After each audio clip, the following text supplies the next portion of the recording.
2 minutes. Yeah, so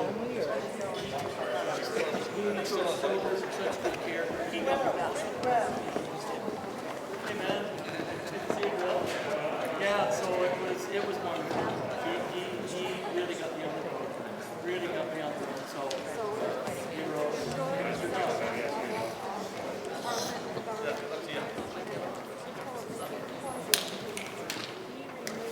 Good luck to you, Jimmy. Thank you so much.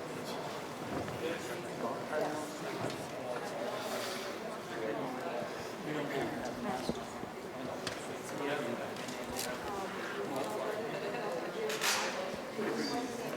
Yeah, they're gonna do my thing over here.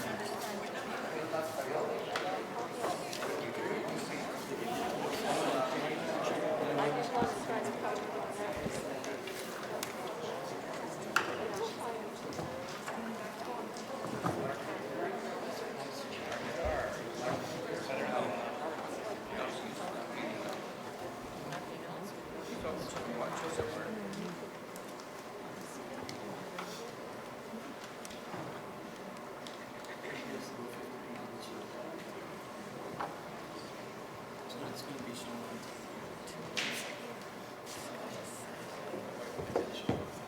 Pardon me?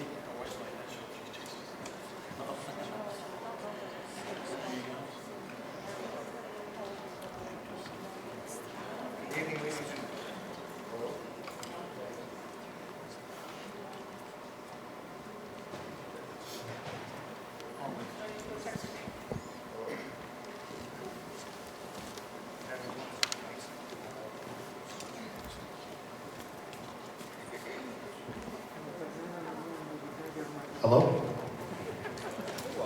I was hoping to start right at 6 o'clock. I like to be on time. So I apologize on that too. So, good evening, ladies and gentlemen, and welcome to the 2021 Mayor and Councillor Forum. I first want to thank the candidates for coming tonight.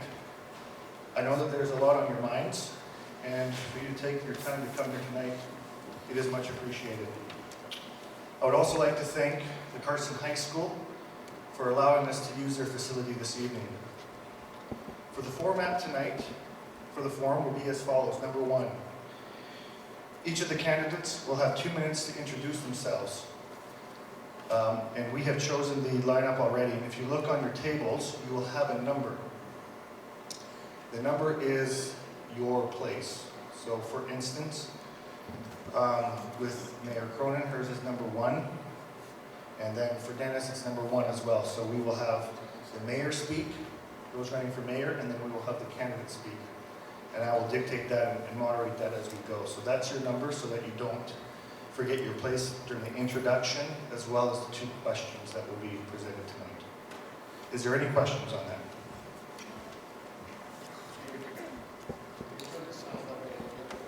We can turn the sound up. We have the power to do that, yeah? Or maybe I just need to talk closer, I'm not sure. So you'll have 2 minutes to introduce yourselves. Number 2, you will be asked 2 questions that the moderator will direct at each of you at different times. The different times is actually when your spot is. So I'll tell Mr. Barnes to come up and to present, and then we'll go number 2, number 3, number 4, all the way to 9. Remember that this is not a debate. The point of a forum is to get your vision and idea addressed. Please be mindful that some candidates will not agree with your ideas or vision. However, we ask that you are courteous and do not debate or interrupt others while they are speaking or speaking ill of other candidates.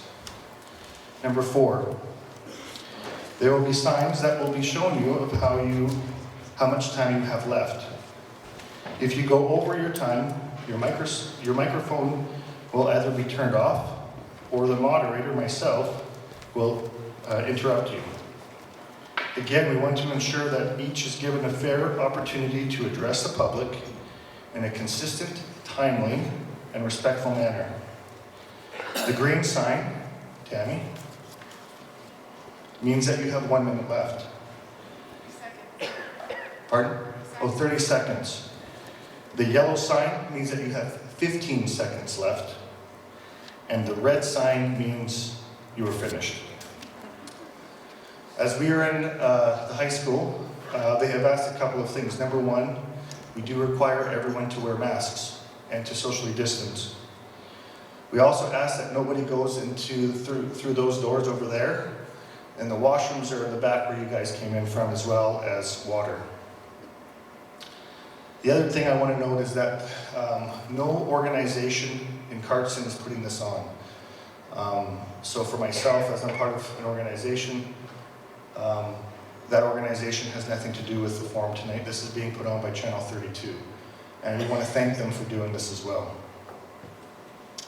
I also wanted to explain briefly why the forum has been set up as is. The one thing that we all value is time. With the time allotted for the questions and the introductions, we are sitting at almost an hour and a half. If we were to have audience members ask questions, these questions may only be directed to some individuals and not the group as a whole. This would also increase our time significantly. My intent is to ensure that each candidate gets a fair opportunity to answer some questions that have to do with our community. I will note that if you have specific questions for the candidates, I would encourage each of you to pick up a phone, give them a call or a text, or if you see them on the street, have a chat with them. I have done this and found it to be very beneficial. I apologize that I cannot facilitate everyone's request in the format that everyone would like. For that, I am sorry. I still hope that you find this forum of use. We will begin with the mayor candidates to introduce themselves. Mayor Cronin, as you have number one, we will have you come up here. And just so the candidates know, they are able to speak without a mask on, and we would also ask that you do the lovely sanitizing thing that we're all used to when you are completed. So, thank you.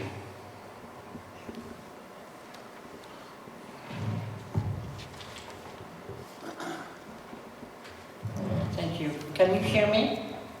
Yes? Thank you. In 2010, encouraged by my friends and the late Mayors Thelma Milne and Stan Johnson, I entered local politics. I received incredible support and topped the polls as a new member of council, and again in 2013 when I won the three-way race for mayor, and in 2017 when I was acclaimed. This year, and with my husband's full support, I entered the race to give the voters a true choice. During my time on council, I furthered my education by taking courses and refreshers on local government, finances, leadership, strategic planning, and on Indigenous matters. My legacy is to have contributed to a viable future for our town. See, here's how. The solar farm, a long-term investment to secure significant revenues for the present and for the future at no cost to the taxpayers. 2, the county annual transfer payment for use of our rec facilities through skillful team negotiations. 3, the build-up of healthy reserves required for the future. 4, affordable taxation for all homeowners and businesses with a stable mill rate for the past 8 years. 5th, an excellent governance model for future council, for which our town received a 2021 Excellence Award. As mayor, I'm a respectful team player and strong communicator. I influence council to make wise decisions based on facts and thorough analysis, always with the taxpayer in mind. I believe in finding new creative investment opportunity to generate future revenue, as well as working on beneficial projects to boost our local economy and attract new families. I believe in partnerships to continue building a healthier and safe community for all. Thank you.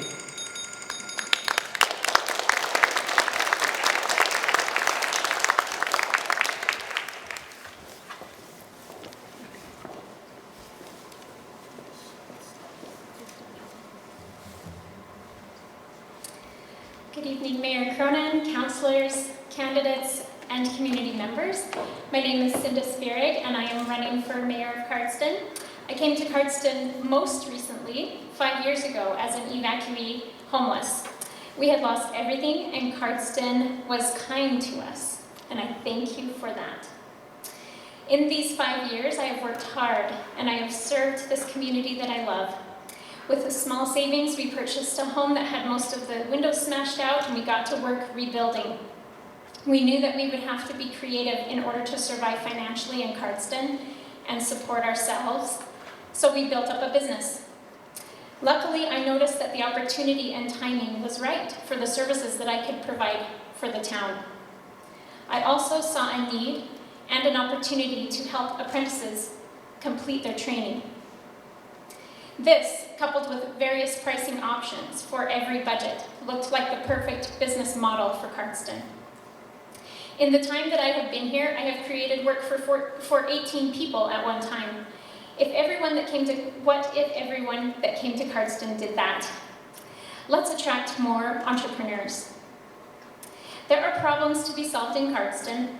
If we are creative and determined to find solutions, we will be able to create jobs, attract businesses, strengthen our economy, provide needed services, infrastructure, and housing for our seniors. It is nice to talk about bringing business here. I have brought one, and I intend to bring more. It is nice to talk about creating jobs. I have created 18, and I intend to create more. Cardston has great potential to be a healthy, thriving community, and I am ready to work for you to make that happen. Thank you.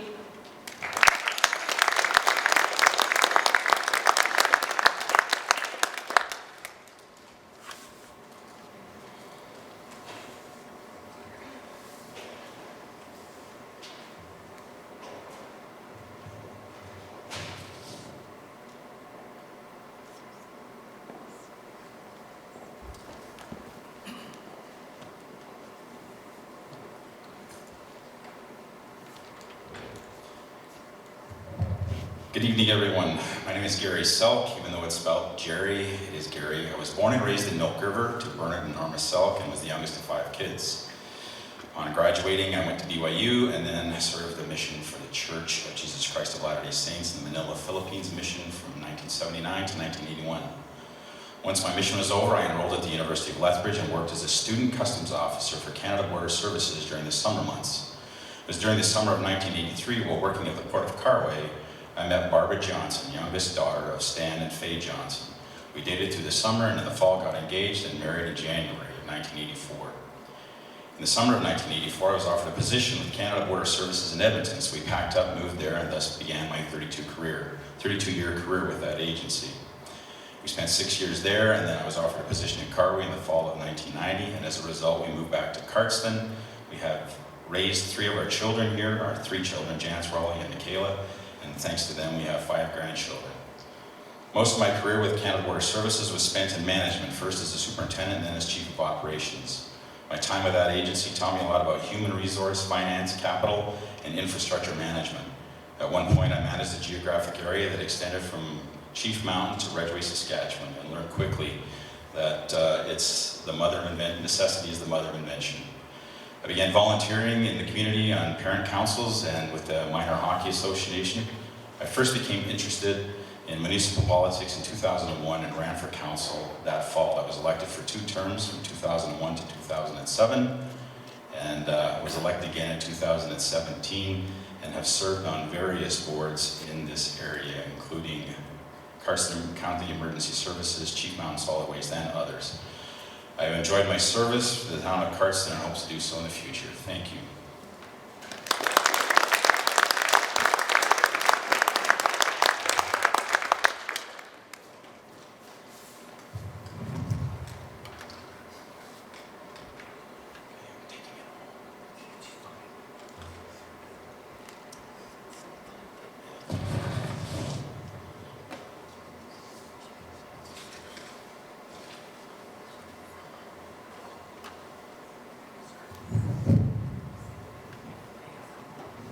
Good evening. Excuse me for sitting, and my legs are in recovery right now. My name is Dennis Barnes. I'm running for re-election for the Cardston Town Council. I appreciate the public support over the past 2 terms. I've lived in Cardston for approximately 43 years and have loved this community with a passion. I've been married for 46 years to my wonderful wife, Diane. We have 5 children and 3 sons and 2 daughters. We have 15 wonderful grandchildren. As a couple, we've given much community service. I've served on the library board for almost 25 years as a trustee, with 8 of those as a member assigned by the town council. I've been on Southwest Economic Alliance for the past 5 years and 8 years on the Cardston Emergency Preparedness Committee and 3 years on the Cardston Emergency Services Committee, which is the fire department committee. I was a hockey coach for many years and refereed for approximately 15-20 years here in this area. My wife and I served together in the Cardston Temple. She currently is an 8-year volunteer on the Cardston Historical Society. I've been an independent businessman for the past 40+ years, owning the LDS bookstore for 4 years, owned a mom and pop grocery store for 4 years. I went to college and earned a 2-year diploma in public relations and advertising, went right to work and doing a PR campaign for the Cardston Hospital. I attended Mount Royal College and earned a real estate diploma, then Lethbridge College for a broker's license, and went to work in real estate industry for the past 26 years. It's been a pleasure. I've served on town council 2 current terms and been involved in creating municipal bylaws that have helped to maintain healthy taxation and responsible spending of your tax dollars in order to keep taxes as low as possible. My mandate has and always will be to continue to work for our municipal needs and keep the necessary wants to a minimum. Thank you very much.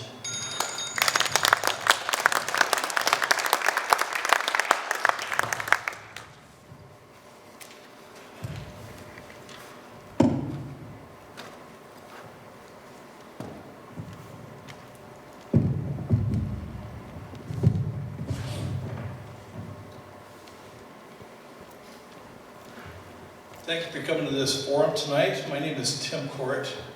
After graduating from the University of Alberta in 1984, I wound up in Glenwood, and 4 years later here I am in Cardston. So I've been in this area almost 40 years.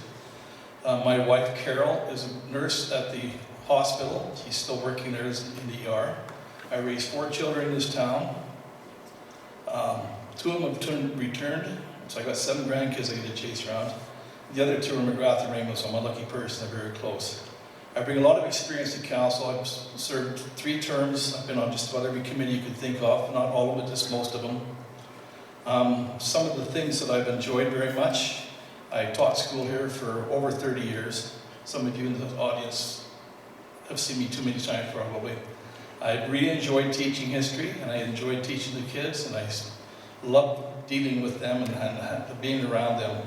I coached for a number of years. I coached 13 years girls varsity basketball, 10 years boys varsity baseball. The 2 banners up there I'm proud of because those were my last 2 years I coached, and we won provincials both years. We did that. I'm a strong supporter of the Legion and the Veterans Affairs. I was one of the people instrumental in getting the Wall of Honor up in the council chambers. I also spearheaded the new cenotaph that was put in place 2 or 3 years ago, honoring all of our veterans and moving the old cenotaph out to the field of honor in the cemetery. Some of the things I love doing because I live in this area. I love biking, I love hiking. Love to travel, been to many places in the world, but you know what, there's no better place than here. It's a great place to raise my family, and I'm very happy to be here, and thank you for being here, and I hope I get your support on October the 18th. Thank you.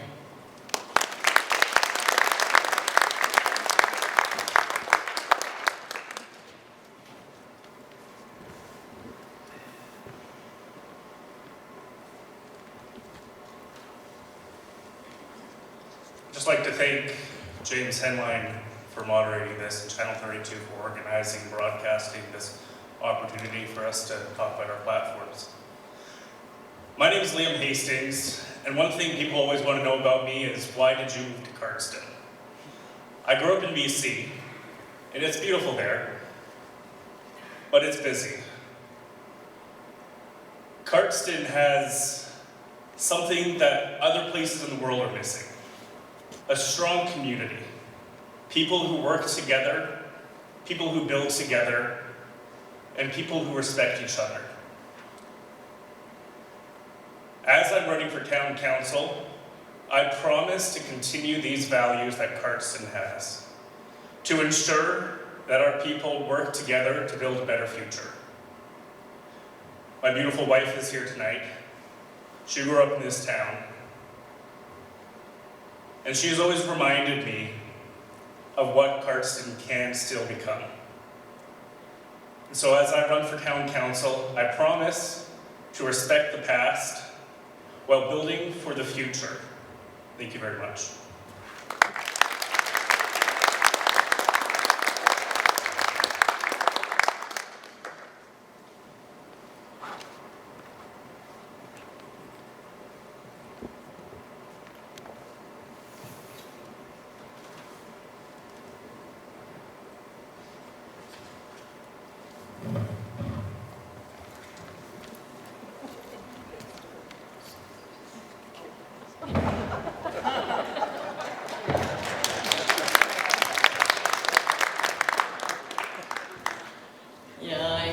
Short, but I'm mighty. My name is Marcia Jensen, and although I have lived in other places, Cardston has always been my home. I have walked every street in town, swam in every pool they have had, skated in our ice rink, played ball on all our fields, attended the grand opening to many of our buildings, and even rode my horse right down the middle of Main Street. I can even remember when we had a curfew and the warning horn that would blow at 9 sharp every evening. My 3 sons and my husband, Harvey Wright, have also used the town's facilities. And now my grandchildren are enjoying the things that Cardston has to offer. I love this town and just cannot get enough of it. As I mentioned, I have lived elsewhere at various times in my life. I attended school in Rexburg, Idaho, Provo, Utah, Calgary, and Lethbridge. I have university degrees in communications, education, psychology, and sociology. I have taught school here in town and on the Blood Reserve. I was an investigative reporter at KBYU TV, KSL TV, and CJOC TV. I love to research topics. I have interviewed Randy Bachman, Paul H. Dunn, Walter Matthau, and Jack Lemmon, to mention a few. Plus, I chased Howard Hughes through the Salt Lake Airport trying to get an interview. And I've also skied with Robert Redford. I chose to run for town council because I want to be your voice. I want to help this beautiful community to continue to grow so our posterity will have something to be proud of and return to. And to quote a line from the song Wandering Star from Paint Your Wagon, home is made for coming from and dreams of going to. Together, let's make Cardston our passion. Thank you.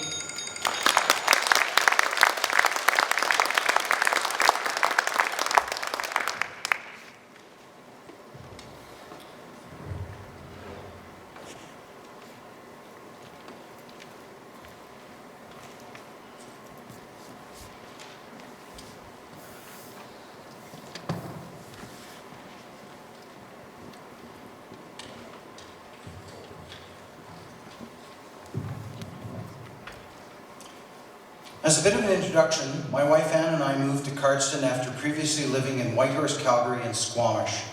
I am a father of 2 sons and a grandfather to 8 grandchildren.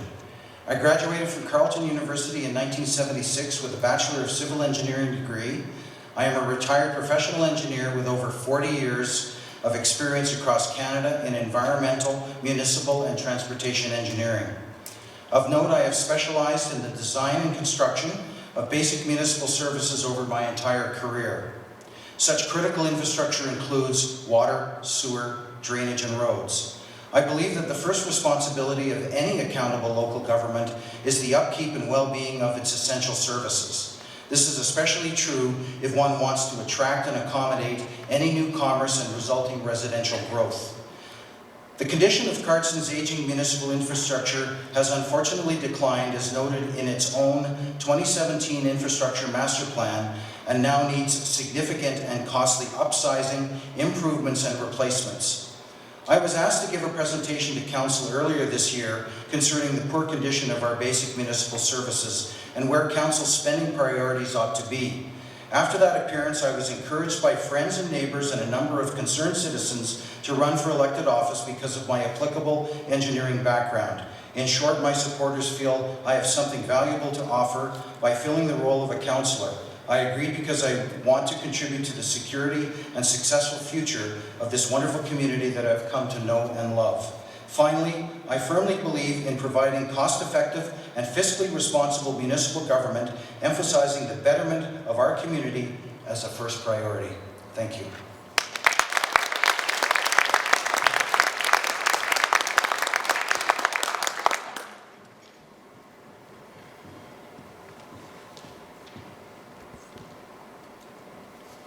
Good evening, I'm Alan Burton. I've lived in this community with my family for close to 20 years, and we are here because we chose to be. We looked at where we wanted to live, and this was it, and we've loved every minute of it. I lived in the county for about 16 years and then moved into town about 4 years ago.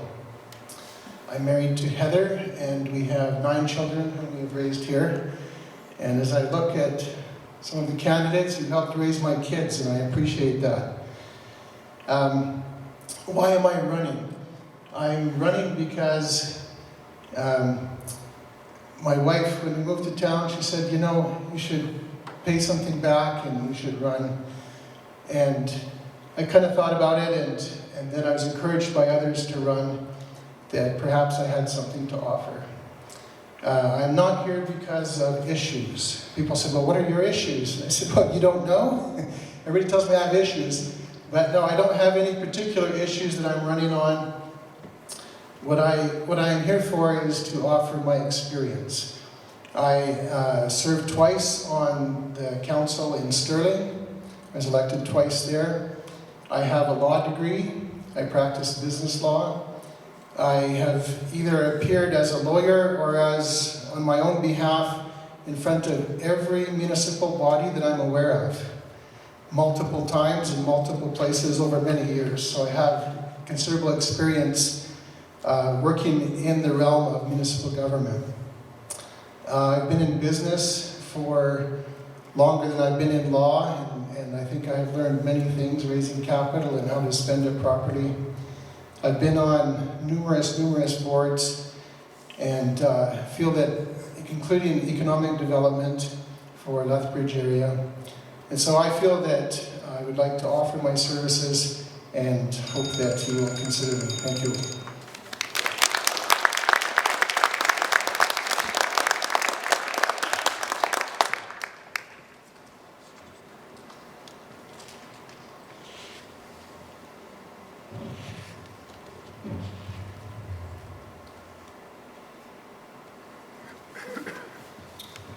Hello everyone, my name is Kinley, and I've had the opportunity to grow up in this town since I was 4 years of age. Along with my beautiful wife Andrea, we have a 14-month-old boy and are currently expecting again in March of next year. A little bit about myself. Out of high school, I had the opportunity to attend college in Lethbridge for a degree in general studies minoring in physical education. After my time there, I had the opportunity to work 4 years in management in alarm sales and installing, spending 2 years in Edmonton and 2 years in Calgary respectively. After which, I decided to go back to school for a degree in laboratory and general radiology as a technologist. After receiving my second degree, I have moved back with my family to Cardston, where I've grown up and known my whole life, and I'm currently in my 5th year at the hospital here in town, working as a technologist with a great group of healthcare workers. I can gladly say with confidence that I do not have a personal agenda whatsoever going into council. I am wholeheartedly taking this opportunity to improve and better our town, both for our older and younger generations. I am very open-minded, willing to listen to all and anyone that has ideas and thoughts to improve our town. I believe my eye for detail, logical thinking, open-mindedness, a non-personal agenda would bode well on council. I can't wait for the opportunity to be the voice of all citizens, both young and old, in our beautiful community. I want the opportunity to be your voice. I know this town has so much to offer, and with the right group of people, we can begin to head in that direction of growth, happiness, and opportunity. Thank you.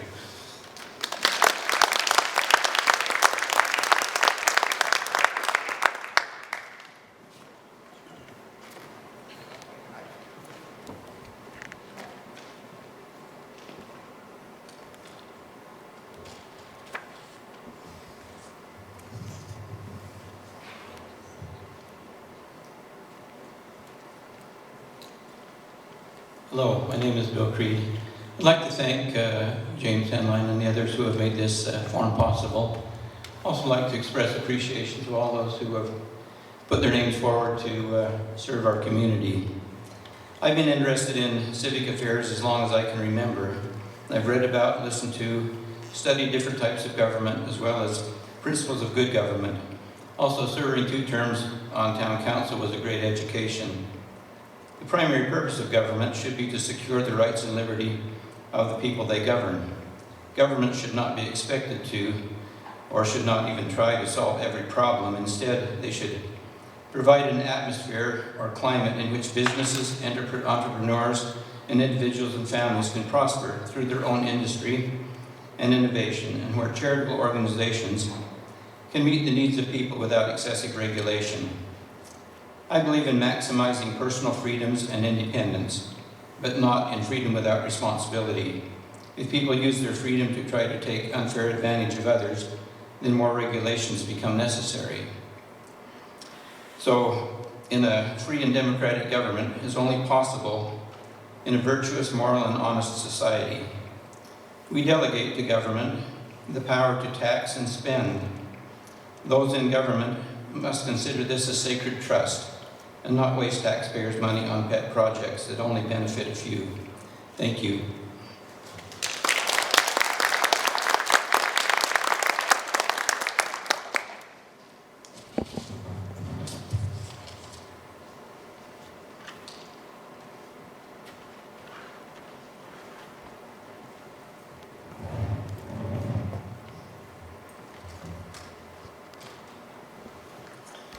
My name is Paula Brown.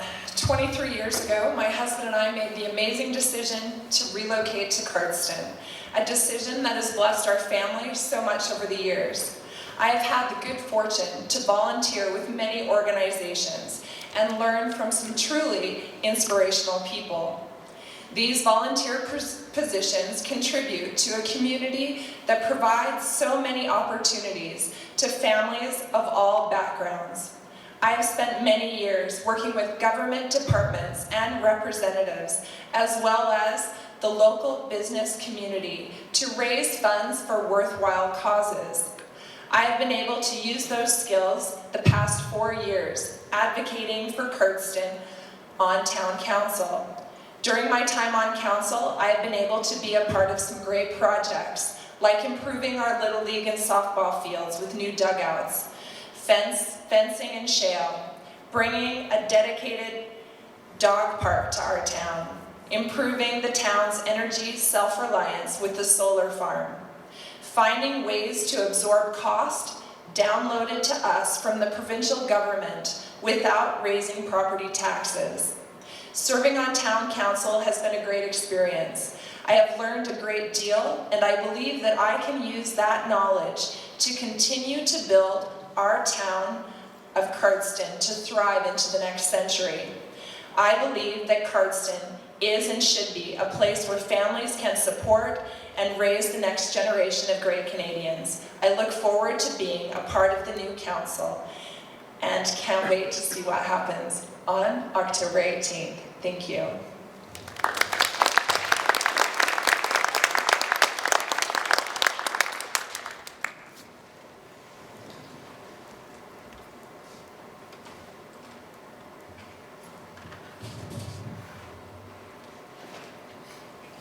Thank you.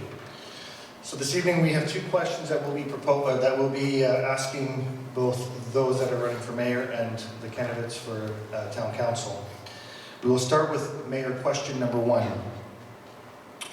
Again, this is a 2-minute response. Now, when we thought of these questions, we earnestly thought about things that are specifically happening within our community.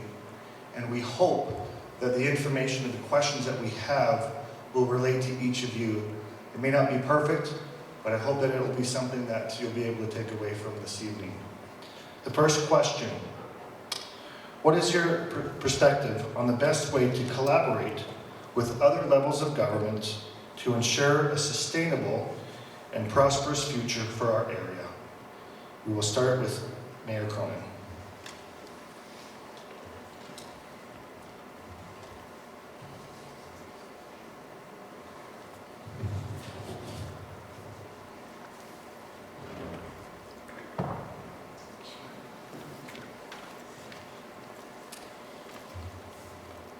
My ways.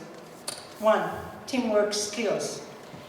The ability to reach consensus, placing the group goals above personal satisfaction without grudges. 2. Strong communication skills. 3. Emotional intelligence. The ability to manage your emotions and show respect for diversity. As a mayor, I demonstrated these skills at the council table, in communication with MP, MLA, and ministers, by successfully fighting for the survival of our local Alberta registries and all other small town registries.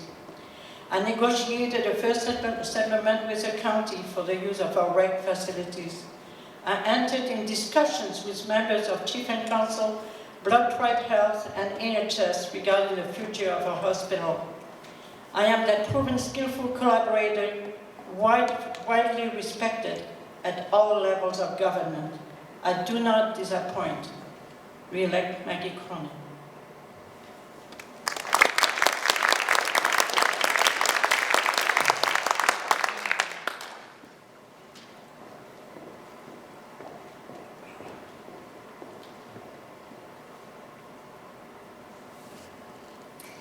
When I think of other levels of government, I think of the county, the chief and council, neighboring community municipalities, federal, provincial ministries, law enforcement, and even across the border through Montana, local, state, and federal governments.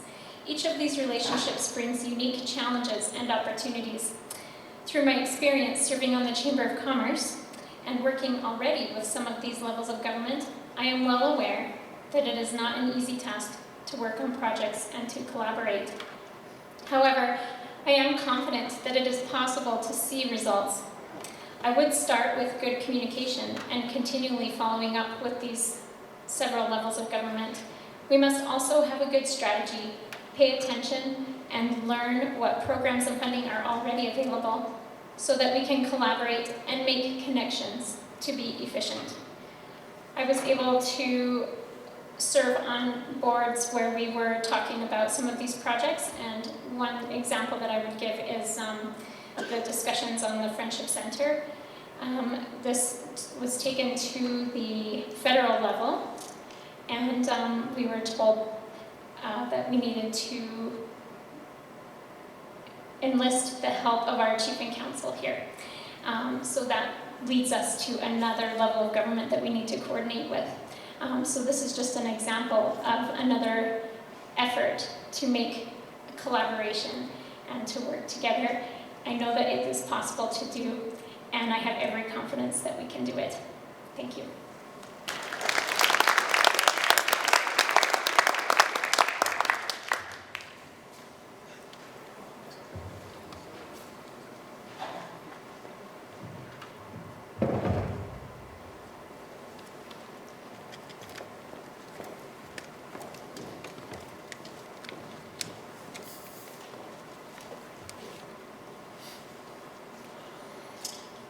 In terms of collaboration, I think we have a perfect model that already exists in the form of our regional economic development alliances that Cardston belongs to, namely Southgrow and Alberta Southwest.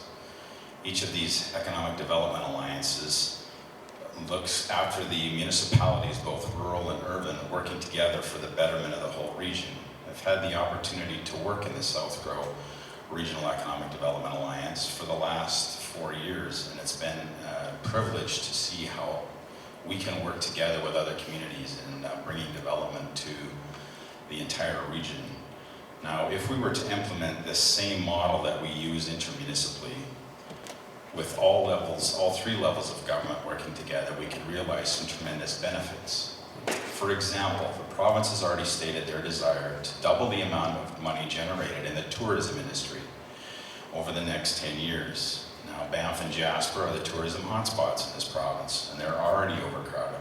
So the province needs to look elsewhere for tourism destinations. Imagine the impact we could have if we could have all levels of government, all 3 levels of government working together and collaboratively at attracting a significant portion of the 3 million visitors that go to Glacier National Park every year. Currently, only a fraction of those visitors leaders come to Alberta. Collectively, we could be so much more effective working with the 3 levels of government and working with agencies, departments, and others across the border to draw those tourists to this area of the province. Thank you very much.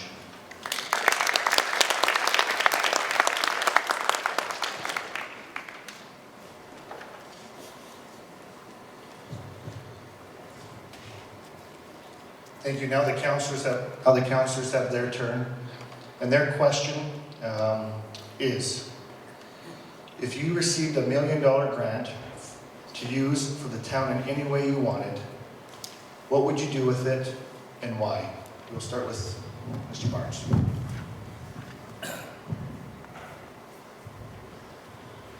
$1 million would help reduce some of our taxation burden. We put the money in a reserve police fund and pay for the policing for the next 4 to 5 years without having to tax the homeowners or businesses for it. Downloading these costs, in my opinion, have been unfair and a real burden on our budget. And those are the communities, 5,000 or less throughout the province. Or, secondly, we could share 50% of that money to police costs for a couple of years and 50% to the water, sewer, and road repairs for a couple of years of repairs. Why? Because in my opinion, this would be a wonderful cost saving for Cardston and a great way to use the $1 million grant. Thank you.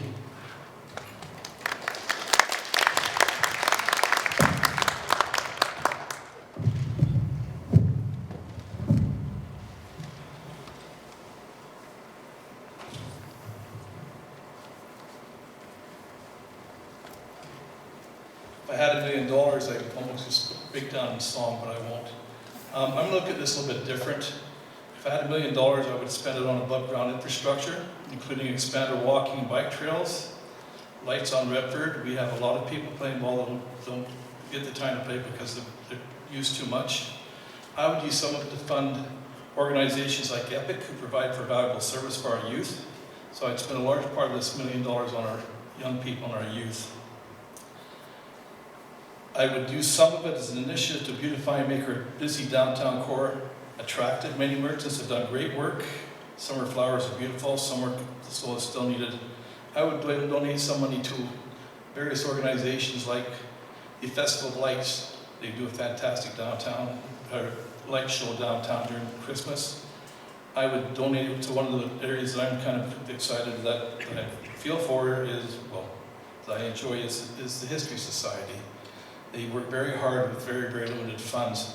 So I would take that $1 million and I would enhance the above ground facilities and I would put it into things that would work for youth and for all the whole citizens. Thank you.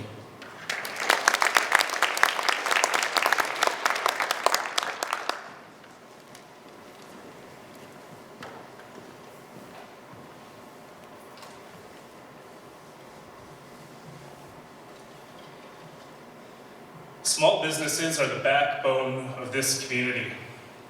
They provide income for so many families and individuals living here.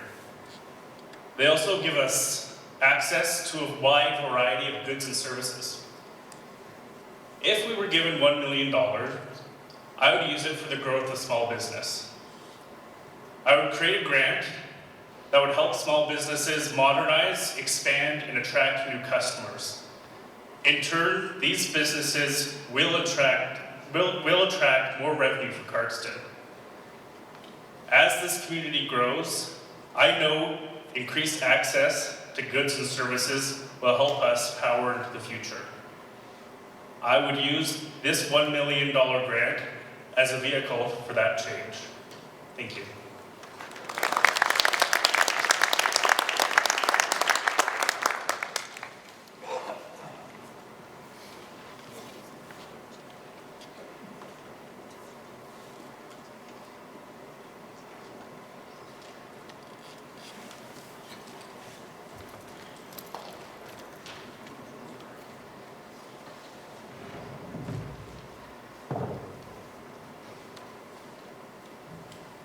Kind of nice to know that I'm in the same league as Mayor Cronin and Cinda.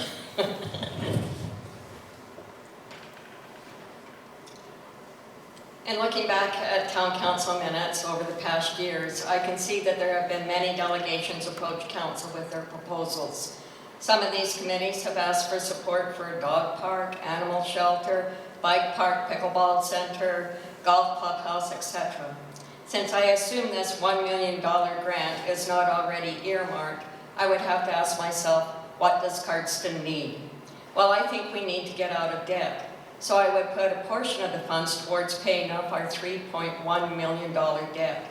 The remaining amount I would use for recreational projects such as a dog park, walking, biking trails, animal shelter, and/or a community center.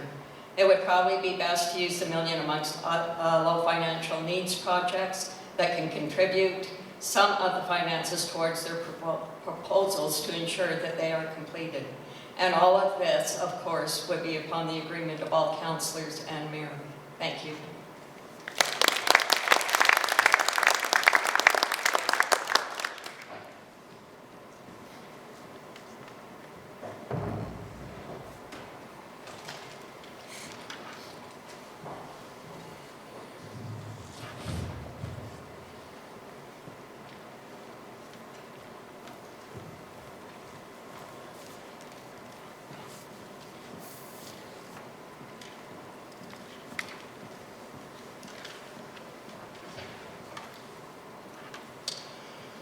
Most people would say, spend the $1 million right away on large capital projects. I would take a longer-term approach and capitalize the money in things that would realize high-yield returns back to the town. In my mind, these returns could be used for a number of important priorities that I see facing us, including provision of a broadband fiber optic internet system as a must-have town-owned utility, pay for the RCMP policing services, fund municipal strategic planning that I have dubbed Cardston Vision 2031, pay for strategies and incentives to attract new businesses, continue current funding levels for the operation of our existing utilities, recreational facilities, and social programs, update the Cardston Infrastructure Master Plan to establish and prioritize those critical, there's that word again, infrastructure requirements. By using the revenues from this investment, Council would be able to do certain important endeavors while at the same time maintaining most of its principle. Thank you.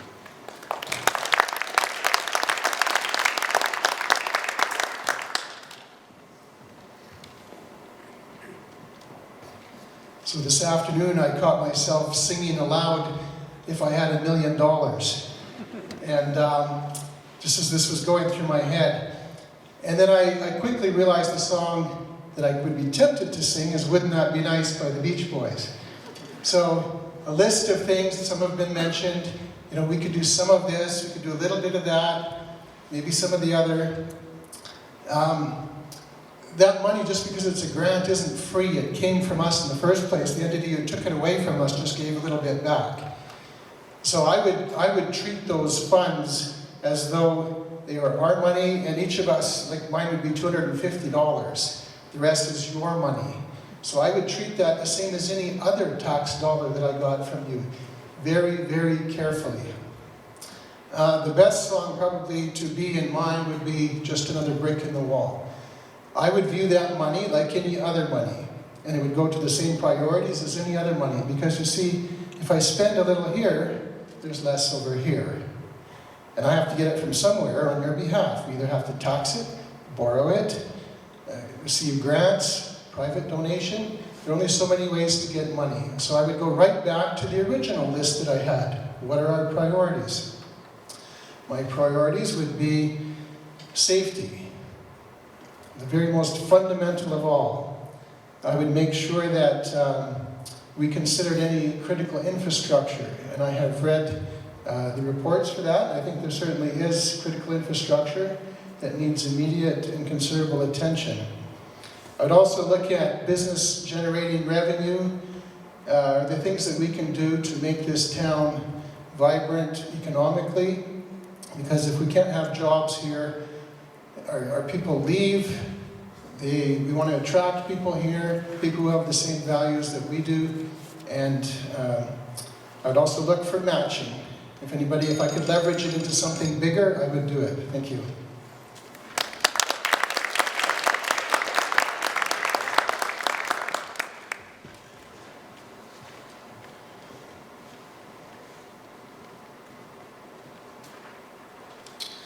considering if all of our infrastructure needs have been taken care of. This is where we can discuss the question of how we can bring families and business to our town permanently while also continuing to care for our current citizens, family and friends that are already here. I want to ensure the well-being of our senior population. More housing opportunities for our seniors like the Villa and Lodge in due time. These tend to fill up almost immediately when a spot is available. I believe our town has the opportunity to address this need for more senior living. I believe this money could be well used to develop and create a program and/or facility that would help bridge the gap that we sometimes see with our citizens and our neighbors in the Blood Tribe. An opportunity to educate and to reach out to those that want to learn more about one's heritage, past and present. I feel with this money we could have an opportunity to look at bringing in different attractions for different age groups in town, such as bringing in a skate park, a bike park, an off-leash dog park, more walking trails, and much more that might benefit our up-and-coming generation, as well as giving our kids and grandkids an opportunity to thrive. Lastly, I believe the biggest way for our town to bring industry and business is to incentivize it. I believe in the past, our town has shut down the idea of helping bring business to town. It seemed that when being reached out to, ideas were shut down. Minor investments to bring in business opportunity seems like a smart idea to me. Pretty simple, more business, more housing, more families will result in more tax dollars, which results in more spending on our town. Thanks.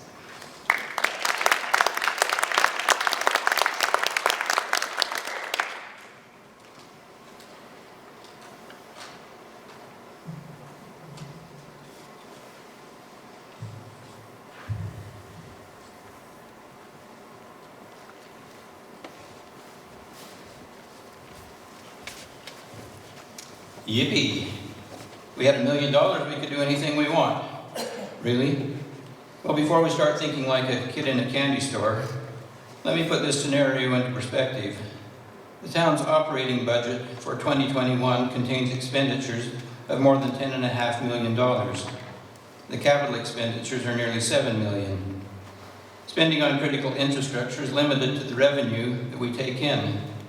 That already includes more than $1 million from provincial and federal governments. $1 million doesn't really go that far in maintaining a community of our size. The operating expenses of the golf course alone are nearly $750,000. If the question had proposed a $10 million grant, we might be able to start indulging a wish list. If we received an unrestricted $1 million grant, I would consult with the administration to determine what our greatest needs are and make sure that the money was spent in a way that benefited everyone in the community. Thank you.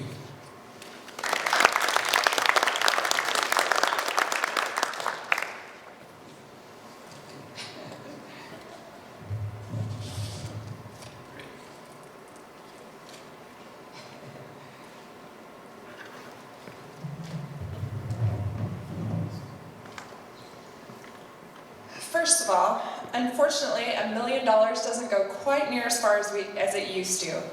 I believe that the highest priority would be to finish our fiber optic internet infrastructure. Without a secure, reliable, and fast connection to the internet, our businesses are at a disadvantage. I believe that council should be doing all it can to help businesses and citizens succeed. We have to remove disadvantages and turn them into advantages. If we can help businesses succeed, we will attract more businesses in town. As I said before, economic growth and development is critical in keeping Cardston healthy. And a strong private sector provides a tax base that can help the community fund critical infrastructure, as well as cultural and recreational development in the future. Thank you.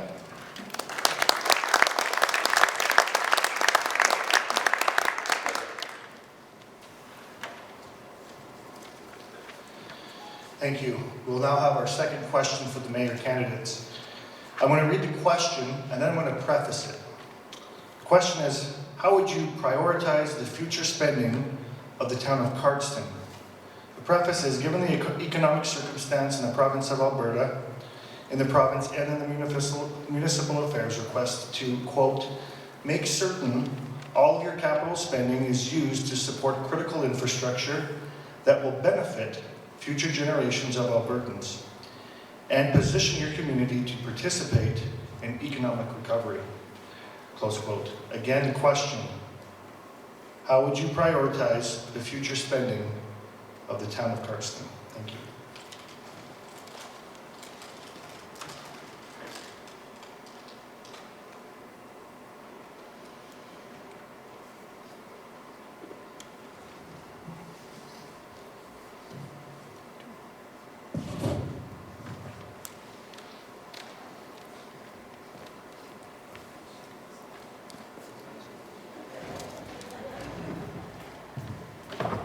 James, you feel me. Imagine a pie cut in four. Potholes, broken sidewalks are a pain, but no water, no sewer, no town. Critical infrastructures cannot be ignored and must be planned for and paid for through grants, reserve, and hopefully not through loans. Second, be competitive. Invest in broadband technologies, fiber optic we heard. Treat it as a must-have town-owned utilities for future growth. 3, generate new revenues. Reinvest in our industrial area infrastructure to attract high-tech industries, increase our solar farm and generate significant annual revenues for now and the future.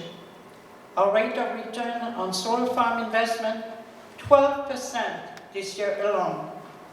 And fourth, invest in healthy communities, arts and culture, tourism and associated rec amenities, facilities and venues. Needs are a must, wants are nice, only when you have the money. Vote Mikey Cronin as mayor.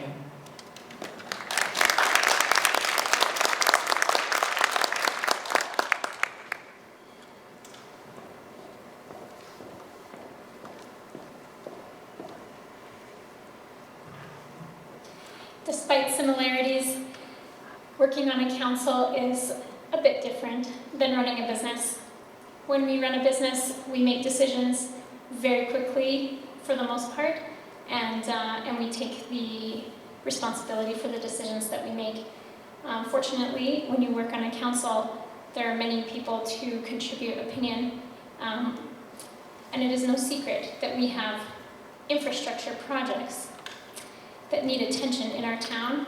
Working with council, I intend to listen to advice from the various departments in town as well as our community members. Having done this, priorities should include things like safety and security, sewer and water, health, and information and technology. Working with council, it is my intent to seek the advice of those who are informed, research how to match costs with responsible spending, and make decisions in an educated and responsible way. Some funding can come from grants and other avenues, which can free up more capital spending to focus on the next priority. We should sort through which projects can use partial support from private entities through financial contributions, and which can be near fully sponsored by corporations. Again, Cardston is a town that will need to use a little creativity at times to fund infrastructure projects. Thank you.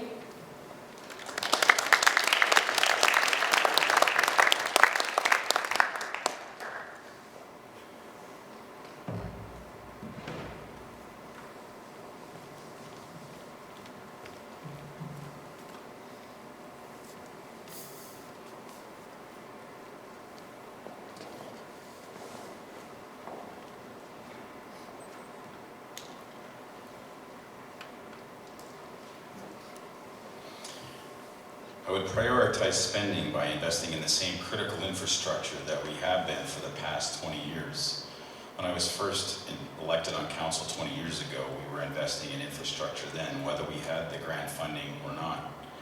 You all know that every summer, for as long as I can remember, 2 or 3 or 4 streets are torn up in this town and can't be driven on for the months of July, August, and half of September because we are replacing water, sewer, curbs, gutters, and asphalt. I would suggest we follow the infrastructure and rec master plans that have guided us and will continue to guide us for our investments for years. What I would add is that we should consider making strategic investments in recreation that have the potential to draw people to our town, both those who want to live here permanently and those who just want to visit. The campground expansion is a good example of just such an investment. Ongoing discussions need to take place with respect to improvements to the golf course, the proposed rec center, and bike park. But all of those things would add to, as said earlier, the critical infrastructure that we've been investing in the past 20 years would be our priority going forward. And thank you.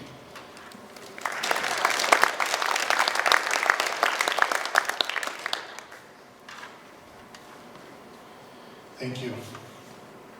The councillor's second question, and after Paula finishes, I will have some closing remarks. But the councillor's question number 2 is the exact same as the mayor's. The question is, as a repeat, how would you prioritize the future spending of the town of Cardston?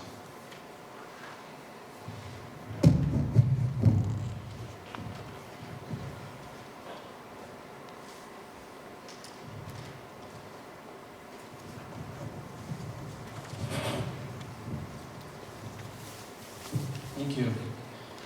The town is always looking for ways to keep taxes as low as possible and to upgrade and keep our critical infrastructure working well. In my opinion, Cardston's new solar electric farm is proving to be a great infrastructure success, making the town a profit of about $190,000 in its first year of operation. If this continues on a yearly basis, it will greatly improve, contribute to our electrical reserve funding. And we'll have the money for replacement and upgrades to the electrical system, and it will greatly reduce the need for tax people for this utility. Also, we could set aside some of the revenue for other critical infrastructure such as water and sewer and roads, sidewalks, broadband and internet services, and curbs and gutters, and also to help expand and improve on our campground. In my opinion, the town council was very forward-thinking when deciding to build the solar farm. I see this project as a huge priority for helping the economic recovery for the town. Thank you.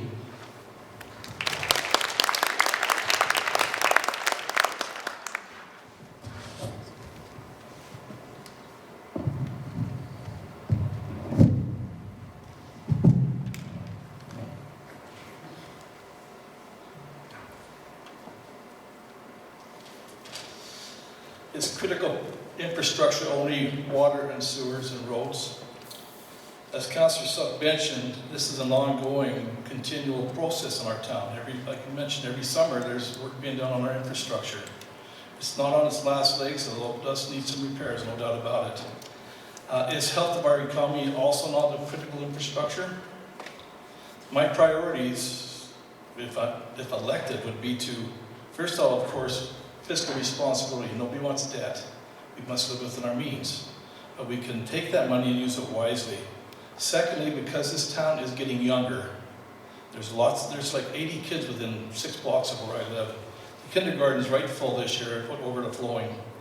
Expanded recreational opportunities are a must for today's youth and adults. We need more opportunity for healthy year-round activities and recreation.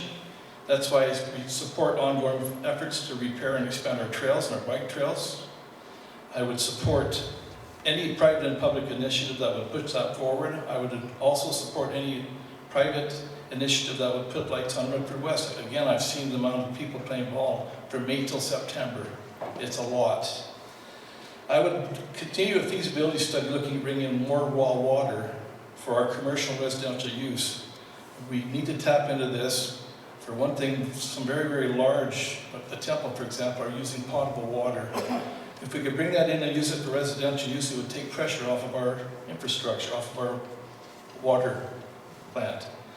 Also, as mentioned, I would definitely support exploration of high-speed internet. We need it now. People are moving to town, they're working out of their homes. Thank you very much.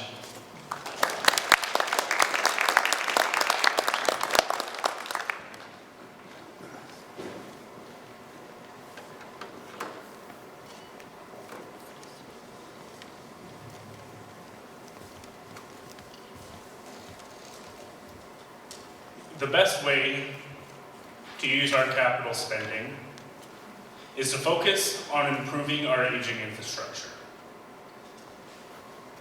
It is important we begin now to to implement long-term strategies to upgrade our aging pipes and fix our sewage treatment plant.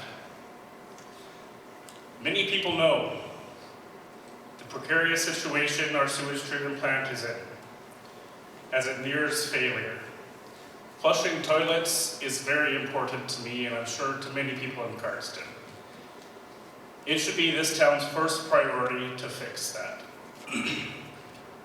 Upgrading our pipes and fixing the issues with the sewage treatment plant will allow for reduced costs and dependability far into the future. A long-term plan will also provide those with jobs, those people working in construction, paving, and many other businesses with jobs. Thank you, and please consider voting Liam Hastings for your town councillor.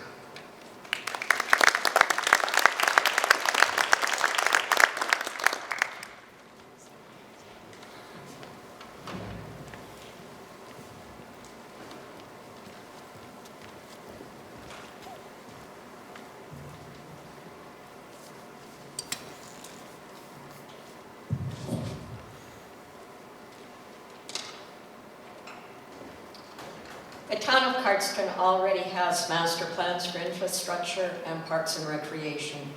Many of you simply cannot afford to have your taxes increased, but a town has to grow. I have looked at the master plans as well as the financial reports. Plus, I have called some of you to gain a better understanding of your proposals. I believe we can find solutions. So 3 of my priorities would be: 1, improving the fire flows. Presently, it would be challenging to put out a large fire in one of our schools and 3 of our churches. 2nd, upgrade the sanitary sewer system. This plant is failing, and rapidly. 3, revisiting the possibility of an indoor multi-recreation facility that would benefit more citizens. I feel that we need to have a balance between the 2 master plans that will give all citizens hope for the future. Thank you.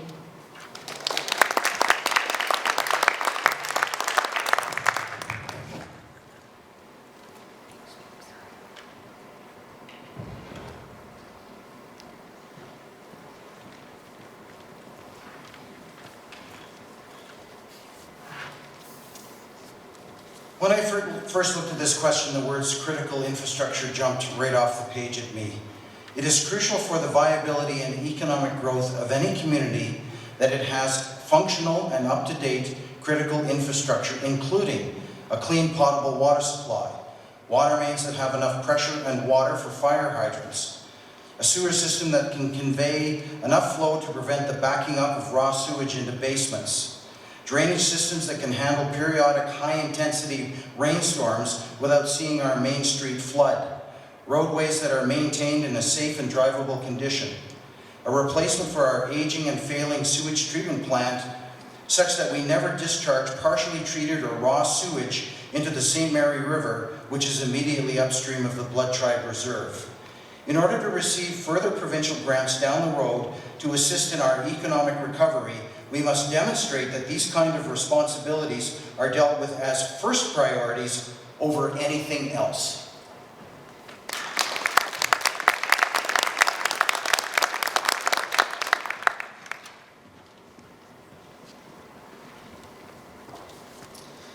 I'm convinced that it's going to get harder and harder to provide the same level of services for the same amount of dollars. This is because provincial and federal governments are downloading more and more of the cost of providing those services and infrastructure to the municipalities. Our governments appear to be getting more and more socialist, and they want to increase their own size at our expense. Our GDP is suffering, oil prices, government's reaction to COVID. Of particular concern is inflation and interest rates. When you dump that much money into the economy, our dollars are going to be worth less and less. We're competing for the same, now limited, especially now, limited amount of goods and services, commodities especially. It's going to get tough. And I think we're going to have to be very careful on how we spend our dollars and looking at ways to raise more of them. So having said that, my priorities would be, as I said earlier, first safety, Then it would be critical infrastructure that we can't do without, with a long-term vision of making it last. So this generation has to use it, so does the next. But business, if there are ways that we can bring in more revenue, that's the Reagan economics, right? If we bring in more, it helps provide those same services. Tourism, I was raised in Fort Macleod when I was a kid, and they've revitalized their downtown and done a really good job of it. I think there's some examples out there that we could look to that would make this an attractive place for businesses to come, to join what appears to be a forward-moving group of businesses, keep jobs for our kids. So I would look at those things. I would also look at, do we have any debt that has variable interest rates? Because those are going to go up. So if we do, I would do what I can to retire that or restructure our financing. Thank you.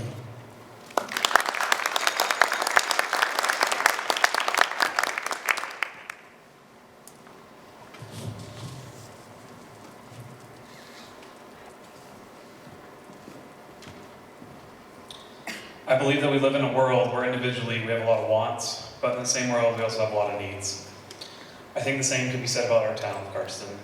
I think we have a lot of needs that need to be taken care of, especially our infrastructure, before we start developing our wants. Those include taking care of our much-needed sewage treatment plant, updating and adding storm water drainage throughout town, specifically Main Street, so that our businesses on Main Street don't have to stress about their buildings flooding during every thunderstorm we get because our drainage system can't keep up to the water flow. Our roads throughout town need a major overhaul and upkeep, paving and repaving our high-usage roads in town, specifically through school areas and other main avenues. We have many roads that are high usage, that still are gravel. I, for one, am not a fan of dust. Another big cost that needs to go towards this town is the RCMP policing unit. The town will no longer receive funding to have the detachment here unless our population is over the 5,000 citizens, I believe. Clearly, this is much needed. We clearly need the help with our policing throughout town at all hours of the night. We have seen a high crime rate lately, and we need more policing with the safety of our citizens. Again, taking care of our senior population is an absolute must. Housing, transit, and much more. If viable, our necessary infrastructure has been taken care of, I would love to revamp our Main Street, make it more inviting, brighten it up, modernize our storefronts like some have already done, incentivize business owners to make this happen, help business owners make this happen.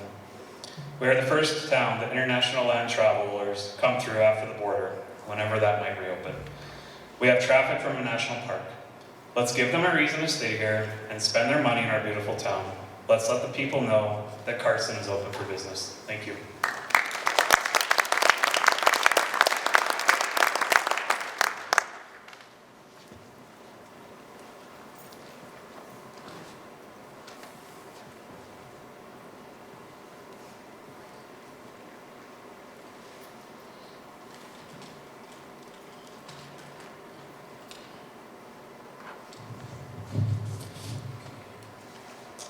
Okay, well, we don't want to saddle our children and grandchildren with our debts.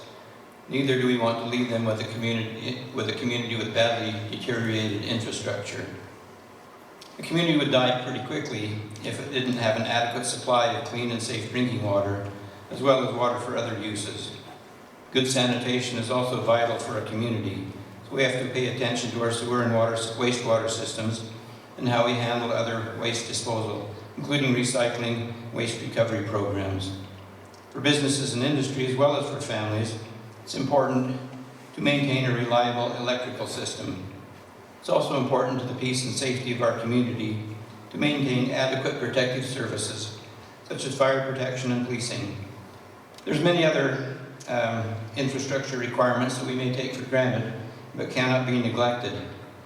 My priorities for spending would be to look after our essential infrastructure first.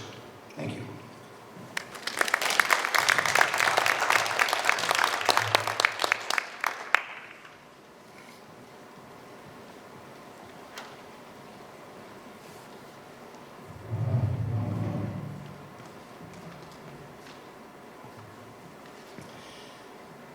First of all, it's important that our critical infrastructure, water, sewage, and utilities are up to date and we have funds budgeted to take care of maintenance and upgrades in the future.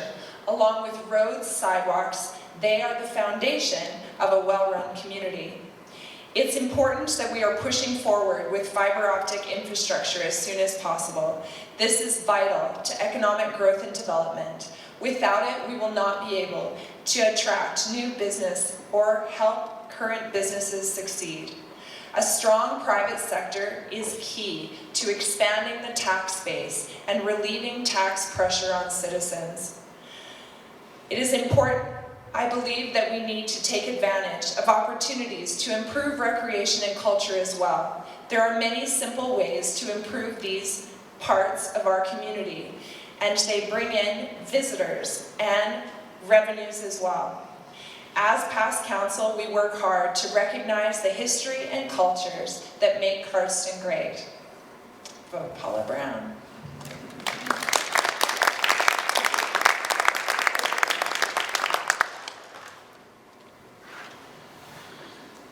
Thank you again to the candidates for coming this evening and taking your time to come. We appreciate that. I'd also like to thank the audience that have been here tonight, as well as those that will be watching online. And I would encourage you, if you're here tonight, to mingle with these good people and ask some of the questions that you may possibly have. Thank you and have a wonderful evening.